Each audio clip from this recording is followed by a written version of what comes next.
Hello, students. Once again, I extend my heartiest welcome to everyone in my class.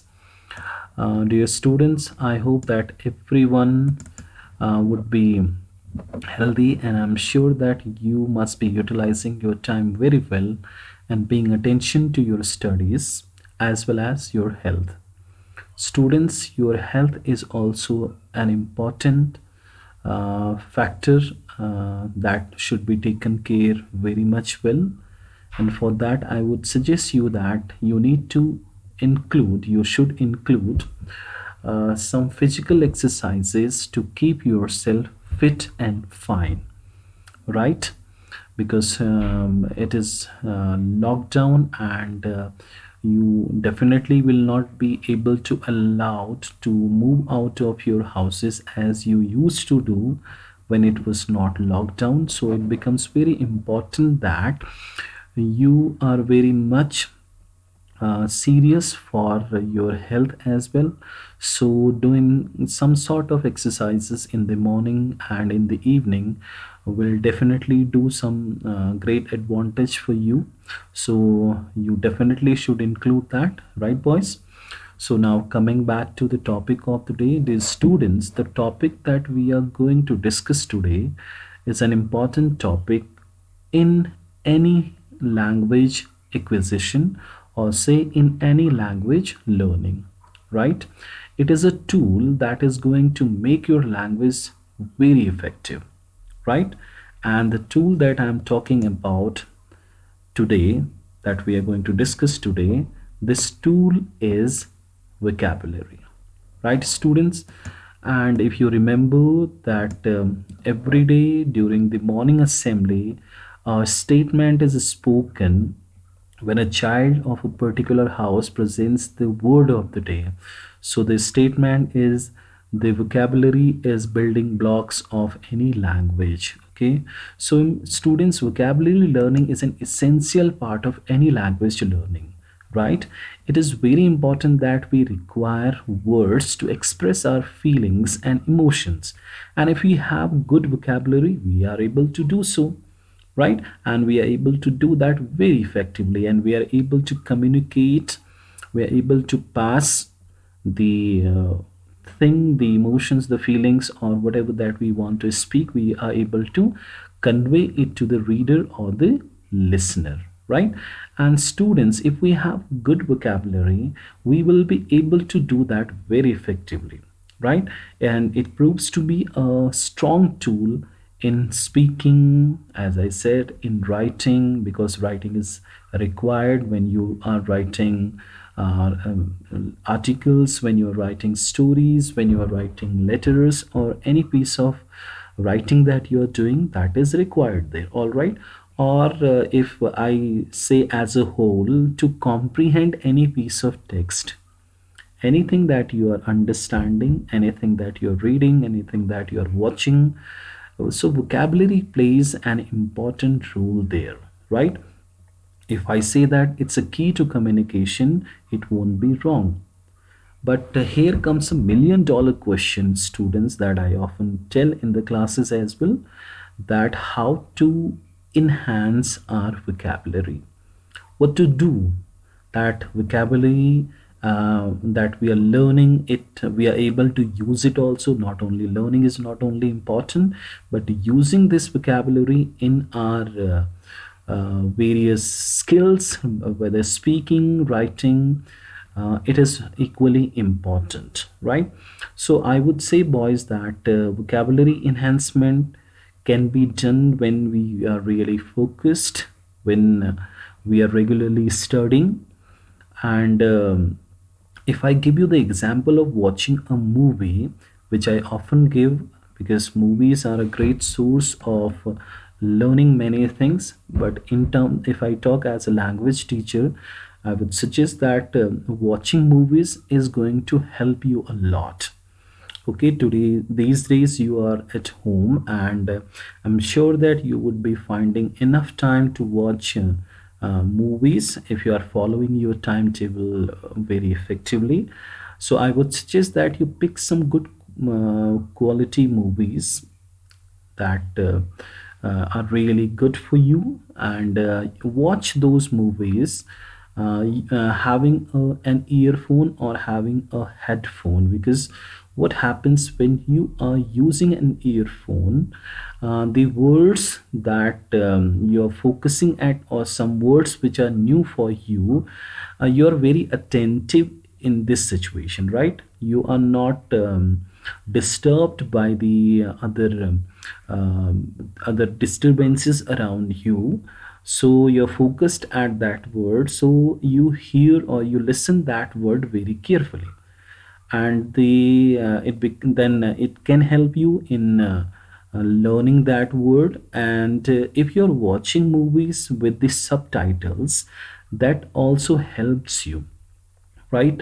Because the moment you find that, the moment you hear a word which is new for you, if you have the subtitles there, maybe possible sometimes the pronunciation or the accent of the actors is you're not able to understand, so having subtitles there will help you definitely, right? So do that. The another method of enhancing vocabularies is students reading, right? If you are reading stories, definitely you encounter plenty of words, the words which are new for you, the words which are connected with this story, which are related to this story. So referring a dictionary and using those words in your sentences is very important, right?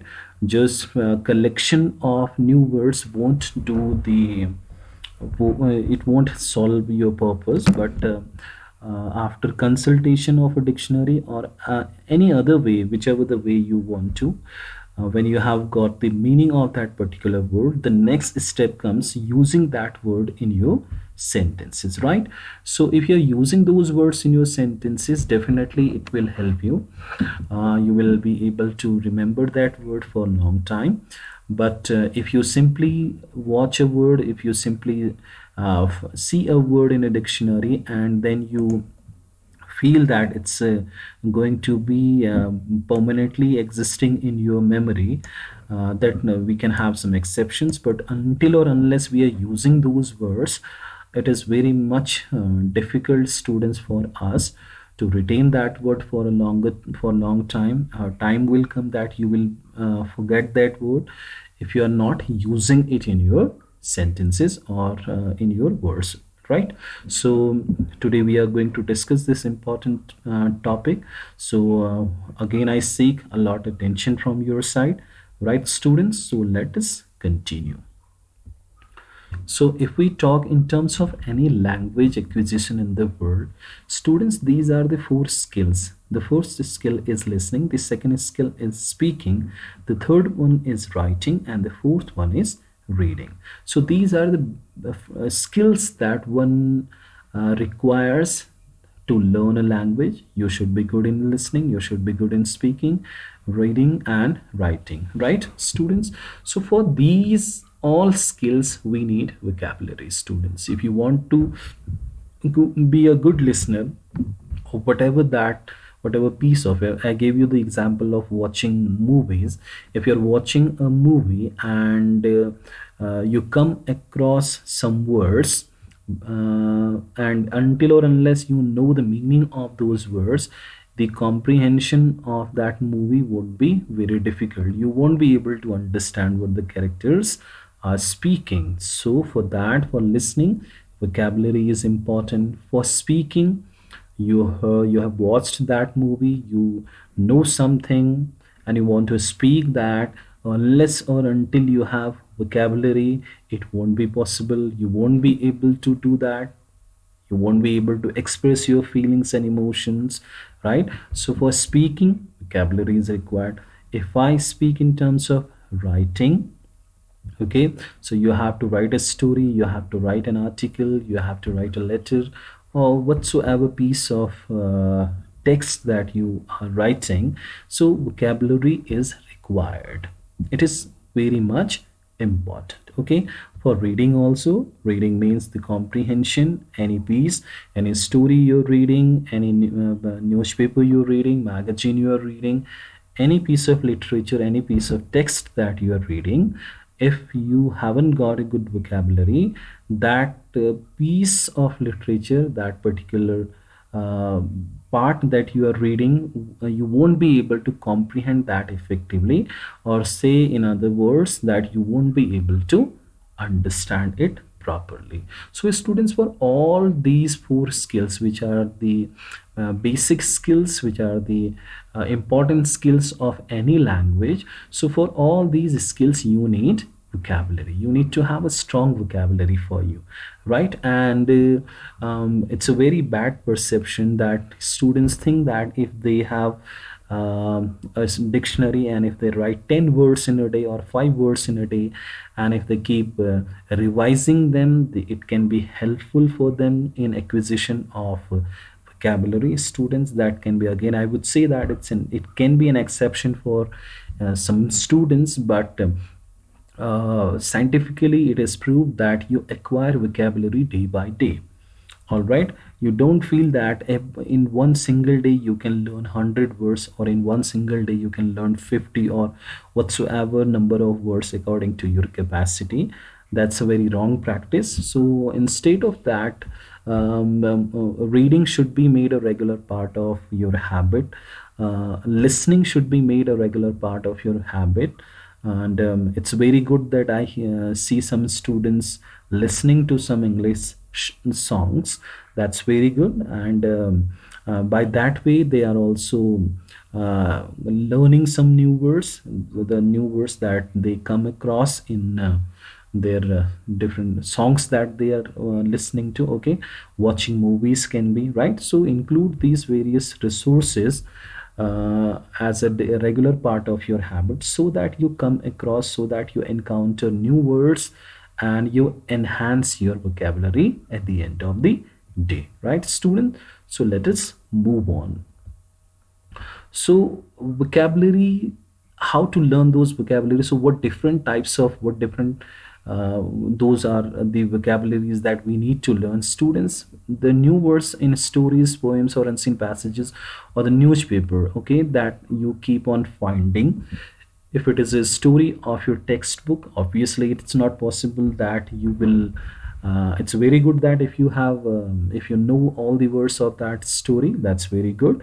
And the poems are there, unseen passages are the newspapers, and there are various the resources where you encounter new words. So whenever you find new words, you encounter a new words, locate the meaning of that word using a dictionary, consulting a dictionary, and try to use that word in your words, in your sentences, so that one day the word that you were learning, it becomes a part of your communication. It becomes a part that you are using in your speaking, and if you're using it in your writings, right? And idioms are there that you need to learn. Okay, idioms are also good to make vocabulary stronger. We have phrasal verbs, and these are also important. We have synonyms, we have antonyms, right students? And these are some of the important vocabulary that one needs to learn, one needs to develop, so that all those four domains of language, listening, speaking, reading, and writing, I'm repeating it again, these are stronger, these become stronger, and ultimately the goal of learning a language is achieved, right? So students, today I have brought for you the third one, phrasal verb, right? So we are going to discuss phrasal verbs today, and I'm sure that these phrasal verbs will help you in making your vocabulary stronger. These new words in stories, poems, and unseen passage, you yourself have to, okay? And newspaper, develop a habit of reading newspaper daily, right? Or magazines, it can be, or new books, right? Story books. Idioms, we'll discuss these also, antonyms and synonyms. So students, what am I going to do from now onwards? One video in a week would be dedicated to vocabulary only. Like this is the first video of this week. So today we are going to discuss phrasal verb. Okay, so phrasal verbs will be continued. It can be that this is the part one, or we can have two more videos on phrasal verb. As I can see, the length of video is 16 minutes right now. So we can today we can discuss some phrasal verbs, and tomorrow or the next day when we have the other class, the other day we have the class, we can continue with the same, right? So today we will be discussing phrasal verbs, right students? Let's move on. So students, the first thing that we need to understand what the phrasal verbs are, because until or unless you know that what phrasal verbs are, learning those words only by repeating a lot won't solve the purpose of development of vocabulary, right? So first we'll understand what phrasal verbs are. Students, the word verb itself indicates that these are verbs, right? So phrasal verbs are verbs only. Okay, so a phrasal verb is a phrase or expression that consists of a verb plus another word. Okay, so verbs, action words. Okay, we have already done I think more than 4 videos on verbs, modal verbs, auxiliary verbs, and the verbs transit. Those different verbs we have already discussed. Once again, if you have not watched those videos, please do watch, right? So a phrasal verb is a phrase means it's not a complete sentence. Okay, which because sentence mean to say the group of words which has its own meaning, but phrasal verbs are not complete sentences. So what a phrasal verb is, it's a phrase that has two parts. Okay, first part is a verb, and the second part, it can be another word, or it can have one word, or it can have two words. For example, verb plus adverb. Okay, the first one word is verb, the second one word is adverb. So look up, for example, it's a phrasal verb. Students, what is the quality of phrasal verb is that the word look, it has a different meaning, and the word look up has a different meaning. So this is what the beauty of phrasal verbs, right? That when they are combined with for example adverb, they have different words, they are different meaning. I mean, if it is a preposition, it has a different meaning. If it is preposition plus adverb or adverb plus preposition, it has got a different meaning, right? So phrasal verbs are verbs itself. Okay, these are not anything new. It is not anything new for you. You know very well that verbs mean to say action words, so these words will also be action words. Okay, now what is the difference between an ordinary verb or a phrasal verb? A phrasal verb will be combination of verb and another word. Okay, it can be a word or it can be words. First one, it can be verb plus adverb, for example look up. It can be verb plus preposition, for example look after. It can be verb plus adverb plus preposition, for example look forward to, right? So in a nutshell, I would say that a phrasal verb has got an important place in your vocabulary, because if you take the example of look, it has a different meaning, look up has a different meaning, look after has a different meaning, and look forward to has a different meaning, right? So it's going to make definitely your vocabulary, the storage of your vocabulary stronger, so that whenever you are using these words, the piece of composition that you are writing or the sentences that you are using in your speech, these are very stronger and impressive, right? So I've got today, I was planning to have at least 20 phrasal verbs today. I will try to cover it up. Let's see how many we can cover today. Otherwise we'll cover in the next part the other day, right? So let's move on. Students, the first phrasal verb that I have got for you is agree with. Okay, so what does it mean by, as I said, if you understand phrasal verbs by segregating these two, like agree has a different meaning and with has a different meaning, it will do disaster in learning language. Okay, because phrasal verbs, they have a separate meaning. We don't need to dissect these words, we don't need to break these words. Okay, so the first phrasal verb for you students is agree with. What is the meaning of agree with? Agree with means that to have the same opinion as someone else has. Means we agree, we have the same opinion as the second person has. So agree with, an example for you: I agree with you, I think you should go as well. I agree with you means I have the same opinion, now we need to go. So agree with mean to say when you have the same opinion as the other person has. Okay, students, these words can be very ordinary for you, right? You may be knowing the meaning of these phrasal verbs, but more important for me and for you as well is the use of these words in your composition or in your speaking, right? Then only the purpose is going to be solved, right? Let's move on. The next word is blackout. Okay, now again I would say that never ever do the dissection of these words, that meaning of black and meaning of out separately are taken together, then you are making a funny definition out of it. So that is the bad habit, never ever do this. So blackout mean to say students to faint. Okay, to lose consciousness. Okay, when you are when somebody is faint, we can use that word blackout. Jenna fell in the parking lot and blacked out. Okay, so she blacked out mean to say she got faint, she lost her consciousness.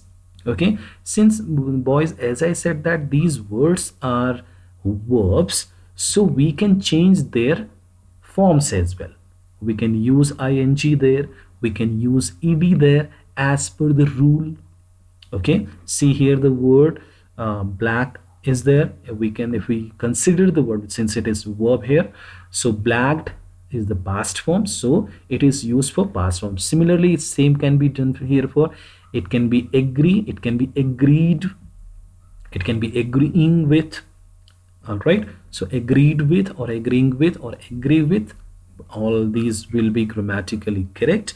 So the second phrasal verb for you students, the phrasal verb blackout, which stands for to get faint, lose consciousness, right? So you can learn it. I have taken some similar pictures for you where which you in future when you are using them, when you encounter them, you can connect them and you can remember and use, right? Let's move on. The next word for you, next phrasal verb for you students is break into. Okay, break into means to enter by force. To enter by force. A thief broke into my house last night. Okay, so break became broke because I used it for past tense. You can use it for present tense, you can use it for any of the tenses that you want to use. Okay, but this word break into should be used together to bring a meaning where you want to use it, that somebody enters in someone else's property or someone else's territory by force.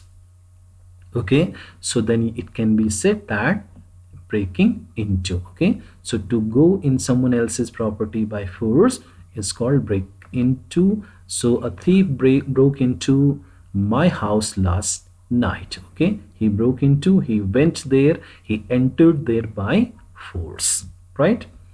Next one, bring up.